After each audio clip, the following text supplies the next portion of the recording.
नमस्कार दोस्तों, मैं स्मित मिश्रा स्वागत करता हूं फिर से आप सभी का एमजेटी एजुकेशन में। अमेरिका और ईरान के बीच शांति वार्ता रखी गई थी पाकिस्तान में, और वो शांति वार्ता फेल हो चुकी है, पूरी तरीके से फेल हो गई है। मतलब एक भी बिंदुओं पर सहमति नहीं हो पाई है। तो अब ऐसे में बात आती है, क्या फिर से युद्ध शुरू हो जाएगा मिडिल ईस्ट में? अमेरिका क्या फिर से ईरान पर अटैक्स करेगा और ईरान दोबारा से रिटेलिएट करेगा? या फिर ये कौन कौन सी वो शर्तें थी, क्यों ये वार्ता फेल हुई, किन मुद्दों पर ये लोग सहमति नहीं जता पाए, आज की वीडियो में डिटेल में हम लोग बात करेंगे। अमेरिका कहता कुछ है, करता कुछ है, इसको भी आज की वीडियो में हम लोग देखेंगे। साथ ही साथ भारत की क्या प्रतिक्रिया रही है इस समझौते पर, पीस टाक पर, आज हम लोग सब डिटेल में जानेंगे। तो आगे बढ़े इससे पहले एक रिक्वेस्ट है, अगर आप चैनल पर नए आए हो तो ऐसे ही जियोपॉलिटिकल चीज़ों पर एनालिसिस पाने के लिए चैनल को सब्सक्राइब जरूर कीजिए, जिससे आने वाली वीडियोज़ आप तक पहुँचती रहे। तो शुरुआत करते हैं। आप देख पाओगे आर्टिकल्स हैं कि जेडी वेंस जो है, ये अमेरिका के वाइस प्रेसिडेंट जो कि हैं, ये गए हुए थे पाकिस्तान। पाकिस्तान बिचौलिए का काम कर रहा था, मतलब मध्यस्थता कर रहा था। पाकिस्तान के ईरान से भी अच्छे संबंध हैं और अमेरिका से भी, तो इसलिए वो दोनों को अपने यहाँ बुलाकर टेबल टॉक करवा रहा था कि इस मुद्दे का हल निकाला जा सके। ऐसे अमूमन मिडिल ईस्ट के देश पहले किया करते थे, लेकिन अब इस सिचुएशन में मिडिल ईस्ट ही जो है वही विक्टिम है, तो इसलिए अब यहाँ पर पाकिस्तान में ये वार्ता बुलाई गई। अमूमन आप देखते थे कि कतर में या फिर सऊदी अरेबिया में या फिर यूएई में, यहाँ पर अब जब किसी दो देशों के बीच में युद्ध होता था तो वहाँ पर पीस टॉक के लिए बुलाया जाता था। रसिया यूक्रेन का कई बार वार्ता कतर में हुआ है, लेकिन इस बार ये पाकिस्तान में हुआ। पाकिस्तान ने खूब वाहवाही बटोरी इसको लेकर के शुरुआत में, लेकिन डील फेल होते ही पाकिस्तान के लोग, मतलब सब मजाक भी उड़ा रहे हैं। हालांकि इसमें जनरली कहें पाकिस्तान का कोई दोस्त नहीं है, वो तो अपने यहाँ बुलाया था और दोनों से बातचीत कराने के लिए, और वो तो एक आयोजक मात्र था। खैर, यूएस और ईरान जो है ये फेल रहे हैं किसी भी पीस डील पर पहुंचने में। दोनों देशों के बीच में मैराथन टॉक के बाद पाकिस्तान में 21 घंटों से ज़्यादा लंबी वार्ता रही। अमेरिका के डेलीगेट्स आए थे, जिसमें अमेरिका के वाइस प्रेसिडेंट जेडी वेंस खुद आए थे, और ईरान की तरफ से ईरान के डेलीगेट्स आए थे। दोनों का स्वागत किया गया भव्य रूप से पाकिस्तान में, और फिर वार्ता चली, लंबी वार्ता चली। किन बड़े बड़े विषयों पर वार्ता थी? देखिए, कहा तो गया है कि टोटल 21 पॉइंट्स पर वार्ता हुई है, लेकिन यहाँ पर यह भी बताया गया, हालांकि इसका कोई नतीजा नहीं निकला, लेकिन इनमें जो मेन मुद्दे थे वो ये था कि अमेरिका चाहता था कि ईरान पूरी तरीके से न्यूक्लियर से वास्ता नाता तोड़ ही दे, न्यूक्लियर का एनरिचमेंट प्रोग्राम बंद कर दे, न्यूक्लियर के लिए जो एनरिचमेंट यूरेनियम वो इकट्ठा करता है वो बंद कर दे, परमाणु बम बनाने की सोच को त्याग दे अच्छे तरीके से, और जहाँ कहीं भी जो बैलिस्टिक टाइप की मिसाइल बनाने वाले उसके कारखाने वगैरह हैं उसको बंद कर दे। ईरान का ये कहना था कि इजराइल जो है लेबनान पर, हिजबुल्लाह पर, इन सब पर जो अटैक कर रहा है, ये हमारे साथीगण हैं, इन सब पर अटैक्स तुरंत रूप से बंद होने चाहिए। इजराइल इसमें मौजूद ही नहीं था।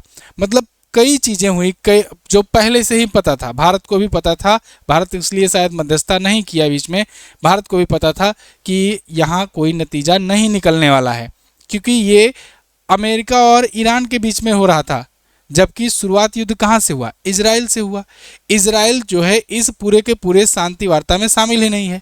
इजराइल कह ही रहा है कि हम तो भाई कोई शांति वार्ता नहीं चाहते हैं, हम चाहते हैं फुल टाइप का फिनिश, हम चाहते हैं पूरी तरीके से ईरान को बर्बाद करना, लेबनान में हिजबुल्लाह को और हुतियों को यहाँ पर बर्बाद करना, पूरी तरीके से हमास वगैरह को बर्बाद करना, क्योंकि हमें खतरा है।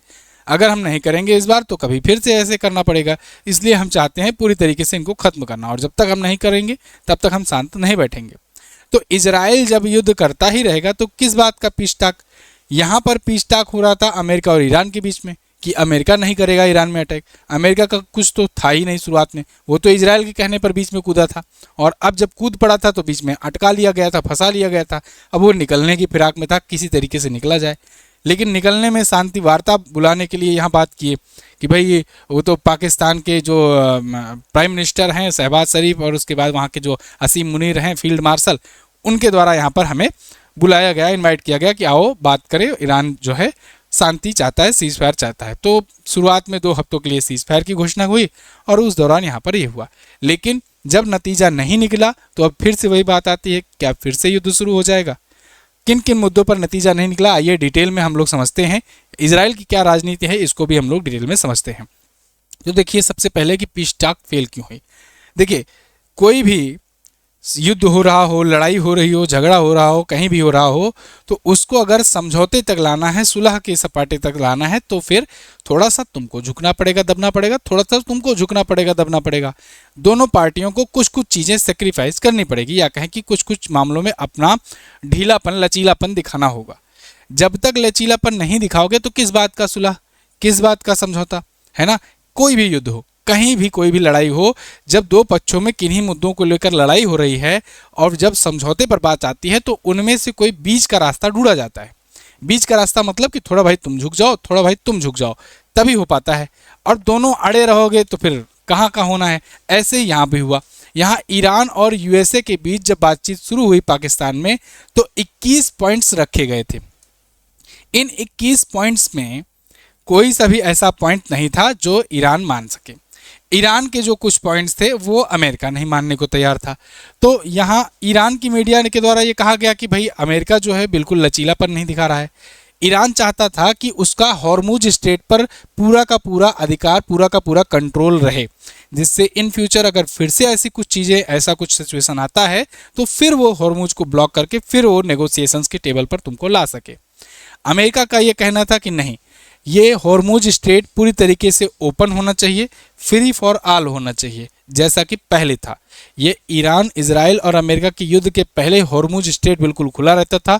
दुनिया भर के 20% एनर्जी सप्लाई यहीं से हुआ करती थी। और जब ये युद्ध शुरू हुआ, ईरान पर अटैक शुरू हुए, तो ईरान जो है वो हॉर्मुज स्ट्रेट के नीचे सी माइंस, या कहें समुद्री माइंस बिछा दिया। मतलब जैसे माइंस होते हैं बम बिछाना, मतलब ज़मीन के अंदर, लेकिन सी माइंस मतलब समुद्र के अंदर। उसमें क्या होता है कि बड़े बड़े बम बांध बांध करके वो ज़मीन के अंदर गाड़ दिए जाते हैं, समुद्र के नीचे ज़मीन पर। और जब कोई बड़ा शिप गुजरता है तो वो फट जाते हैं, जिससे शिप जो है ब्लास्ट हो जाती है।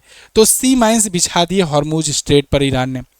अब सी माइंस बिछा दिए तो मतलब पूरा पूरा रास्ता हो गया ब्लॉक। गिने चुने देशों को दूसरे रास्ते से, बाकी जहां पर उसकी सिक्योरिटी है उन रास्तों से गुजार रहा है, बाकी लोग को ब्लॉक किया हुआ है।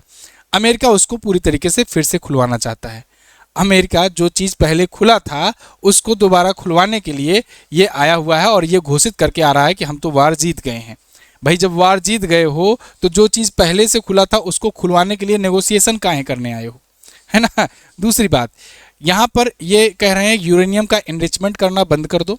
मतलब यूरेनियम जो है एक पदार्थ है, आप जानते हो, जो रेडियो एक्टिव मटेरियल है, जिससे न्यूक्लियर वेपन वगैरह बनाए जाते हैं, परमाणु बम भी बनाया जाता है, न्यूक्लियर रिएक्टर भी बनते हैं बिजली वगैरह के उत्पादन के लिए।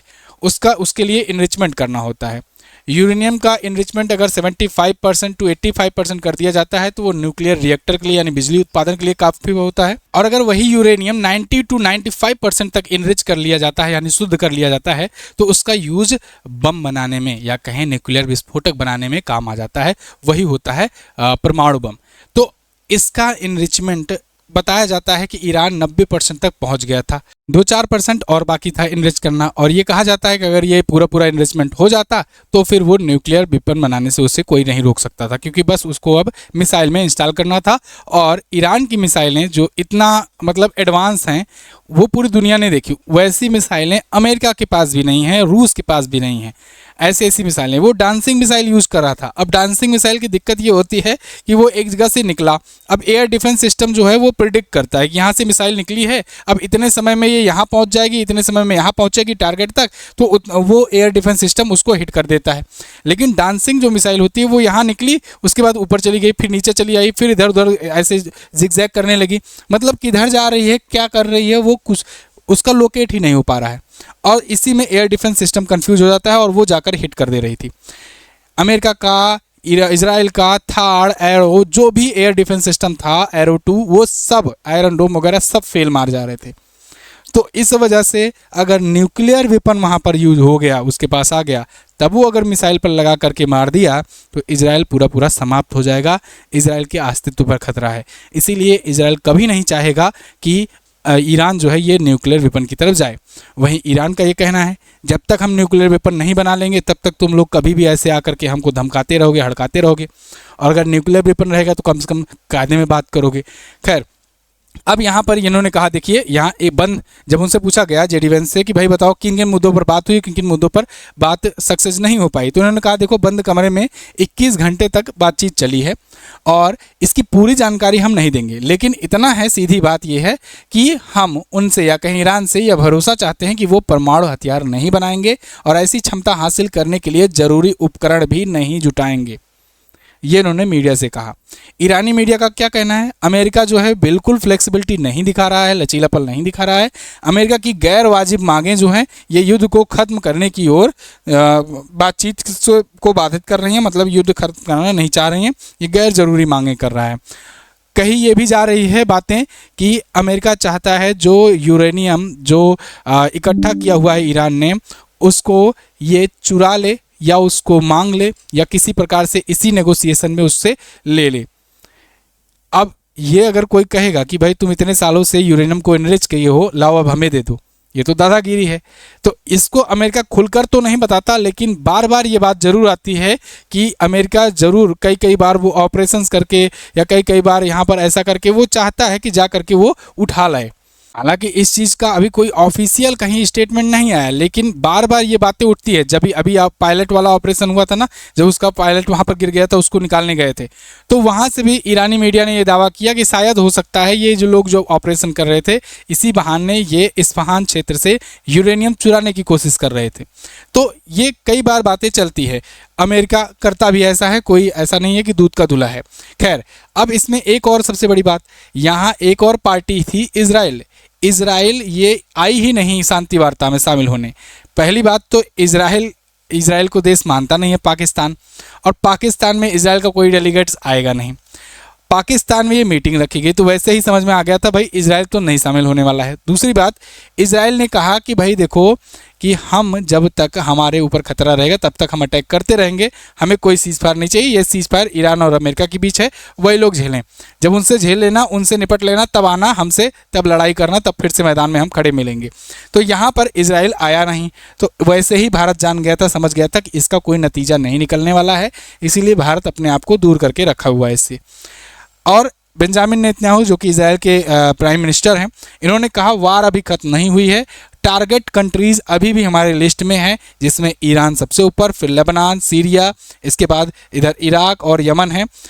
ये पूरे देश पर नहीं, ये लोग रिजिम पर नहीं अटैक करते, मतलब इनमें जो उनके जो आतंकी संगठन हैं उन पर ये अटैक करते हैं।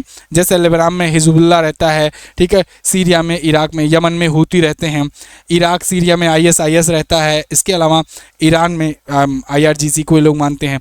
इसके अलावा हमास तो लगभग ख़त्म ही कर दिए हैं ये लोग जो गाजा में थे। तो ये इनका कहना है कि भाई युद्ध तो चलता रहेगा। तो अब ऐसी सिचुएशन थी, अब ऐसी सिचुएशन में कहाँ पीछताक होनी थी, कहाँ ये शांति वार्ता सक्सेस होनी थी, तो सक्सेस नहीं हुई। फिलहाल जेडी वेंस गुस्सा करके निकल गए हैं और अब ईरानी डेलीगेट्स भी आ गए हैं। हालांकि इस युद्ध में नुकसान की अगर बात करें तो सबसे ज़्यादा नुकसान ईरान का हुआ है। ईरान के बहुत सारे चीफ साइंटिस्ट मारे जा चुके हैं, बहुत सारे जगहों के उनके नुकसान हुए हैं, बहुत सारे जो उनके कह सकते हैं कि जहाँ जहाँ उन्होंने अपने हथियार रखे थे, मिसाइल रखे थे, वो डिस्ट्रॉय हुए हैं। लेकिन ईरान है, छोटा देश नहीं है। और ईरान के लोग में ना, मतलब देखो, जब धार्मिक बात आ जाती है, एक होती है देश की कट्टरता, अगर देश प्रेम है तो वो भी चलो एक प्रकार की एक समय के लिए ये है कि चलो टूट सकता है या नागरिक नेगोशिएशन पर आ सकते हैं। लेकिन जहाँ धार्मिक कट्टरता हो, जहाँ ये हो कि भाई हम मरने के लिए ही पैदा हुए हैं, एक मारोगे दूसरा आ जाएगा, तीसरा आ जाएगा, चौथा आ जाएगा, तो वहाँ कैसे ख़त्म कर पाओगे। तो ईरान में यही है। ईरान में सुप्रीम लीडर जो होता है वो आयतुल्ला होता है। आयतुल्ला कोई एक व्यक्ति नहीं है, आयतुल्ला एक पोस्ट है। वो पोस्ट मतलब कि उस पूरे वर्ग का वो सबसे बड़ा सर्वेसर्वा। तो जब आयतुल्ला वहाँ पर एक कोई गया, जैसे खामनेई गए, तो अब उनके बेटे दूसरे आयतुल्ला बन गए। तो जब आयतुल्ला वाली बात है कि उनमें ये है कि भाई ये हमारे सर्वेसर्वा हैं और तुम कितनों को मारोगे, हम लोग खड़े रहेंगे और लड़ते रहेंगे हमेशा तक। तो इसलिए यहाँ पर सबसे ज़्यादा टफ टास्क हो जाता है अमेरिका के लिए। और अमेरिका ने इस बात को कई बार एक्सेप्ट भी किया है कि वहाँ पर ना ये लोग नेगोशिएशंस पे मानने वाले हैं जल्दी, ना ये लोग युद्ध में हार मानने वाले होते हैं जल्दी। इन लोग से डील करना बड़ा टफ टास्क होता है, ट्रम्प भी कई बार कह चुके हैं। अब ये तो पूरी सिचुएशन थी। इधर ट्रम्प की रेटिंग भी गिरती जा रही है। जिधर ये शुरुआत में खूब बड़बड़ करके चल रहे थे, एक ईरान के युद्ध के लपेटे में आकर के ये अटक से गए हैं। अब ये अगली बात यही होगी कि अब इनका अगला स्टेप क्या होगा। मतलब ये तो बड़ी बड़ी बात ये कह दिए कि अरे वो तो असीम मुनीर और शहबाज शरीफ ने मुझे बुलाया, इसलिए मैंने अभी सीज फायर के लिए 2 हफ्तों के लिए सीज फायर कर दिया है। अब हम शांति वार्ता करने के लिए, ईरान जब गिड़गिड़ा रहा है तो ईरान को लाएंगे। लेकिन अब बात निकल करके आई कि ईरान गिड़गिड़ा कहाँ रहा था, ईरान तो अपनी शर्तें मनवा रहा था और नहीं माने तुम तो इसलिए चला गया, और तुम्हारी शर्तें भी नहीं माना तो चले गए तुम। तो इसलिए अब बात आती है कि तुम क्या फिर से अटैक करोगे। अगर फिर से अटैक करते हो तो इसका मतलब फिर से वही बात कि अटक गए हो युद्ध में, जो कि चाहता था रूस भी और जो कि चाहता था चाइना भी कि तुमको भी युद्ध में एक बार फंसाएं गुरु, क्योंकि तुम भी ऐसा ही करते आए हो। रसिया यूक्रेन में ऐसे ही किए, रसिया को फंसा दिए, 4 साल से युद्ध में अटका हुआ है, वेपन वगैरह खूब सप्लाई करते गए यूक्रेन को। इसी डर से चाइना वियतनाम में अटैक नहीं कर रहा है, नहीं तो उसके लिए बस 2 दिन का ऑपरेशन है। लेकिन वो जानता है अगर इधर हम शुरू करेंगे ऑपरेशन, उधर अमेरिका आ करके उसको सपोर्ट करना शुरू कर देगा और हम फंस जाएंगे अटैक में, युद्ध में। तो अब अमेरिका क्या फिर से फंसेगा युद्ध में? फिलहाल कुल जमा बात यह है कि युद्ध अभी टला नहीं है, युद्ध फिर से शुरू हो सकता है और कोई सीज फायर नहीं हुआ है। और बस इतना ही रखते हैं इस वीडियो में। आगे जो भी अपडेट आएगा मैं आपको बताऊंगा। आपको ये एनालिसिस कैसे लगी है आप कमेंट करके जरूर बताइए। अगर चैनल पसंद आया है चैनल को सब्सक्राइब कीजिए, वीडियो को शेयर भी कीजिएगा। मिलते हैं अगली वीडियो में, तब तक के लिए नमस्कार, जय हिंद, वंदे मातरम।